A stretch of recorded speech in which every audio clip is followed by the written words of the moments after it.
বেনামাজি যে আল্লাহকে দেখতে পাবে না হাসর মাঠে, এই মসজিদেই বয়ান করা হয়েছিল।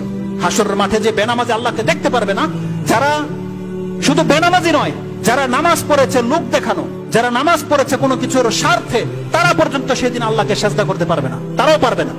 জাআলাল্লাহু যাহরাহু তাবাকাতান ওয়াহিদা, তাদের পিঠকে আল্লাহ একটা কাঠের মতো করে দিবে। ইদা আরাদা আই ইয়াসজুদা খাররা আলা কাফা, যখনই সে সেজদা করতে চাইবে উপর হয়ে পড়ে যাবে।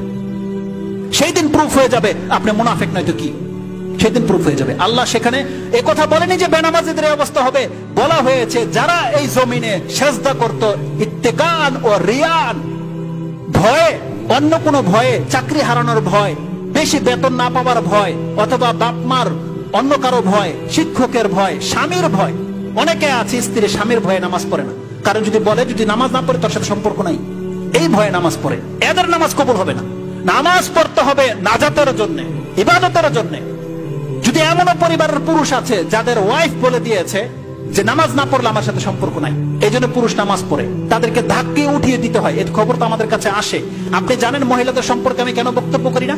একটা মাত্র বক্তব্য করেছি, নাহলে হাজার প্রশ্ন এসেছে যে তাদের আমাদের সংসারে টিকবে কি করে। কারণ মেজর অবস্থা হচ্ছে তাই, হয় স্বামী নামাজ পড়ে, স্ত্রী নামাজ পড়ে না, হয় স্ত্রী নামাজ পড়ে, স্বামী নামাজ পড়ে না। যদি ইসলামিক মাহফত এই পরিবারগুলোকে যদি এখন ফিল্টারিং করা হয়, এই বাংলার জমিনের মধ্যে হাজার পরিবার টিকবে না, তালাক হয়ে যাবে। যদি ওই ফতোয়ার উপরে চলা হয় বেনামাজি কাফের, মুসলমান নয়, তাহলে জেনে নেন হাজারো পরিবার আছে সম্পর্ক কাট হয়ে যাবে। কত মারাত্মক সিচুয়েশন আমরা আছে। এটা বড় বিষয় নয়, আপনার সম্পর্ক দুনিয়াতে কাট হয়ে যাবে, এটা বড় বিষয় নয়। বিষয়টা হচ্ছে এখানে নাজাতের, জান্নাতের। আপনি সেটা কিন্তু হারিয়ে ফেলছেন। অথচ আপনি 5টা মিনিট মাত্র আপনার সহ্য হয় না আল্লাহ সুবহানাহু ওয়া তাআলার সামনে।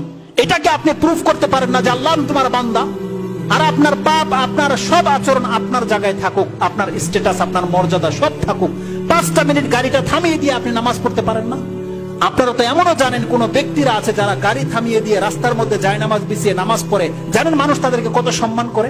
আপনার কাছে তার কদর রয়েছে যে আলহামদুলিল্লাহ এত টাকার মালিক হয়েও সে নামাজ পড়ে, আপনি তো প্রশংসা করেন তার, তাহলে আপনার মধ্যে সে চরিত্র কেন আসে না?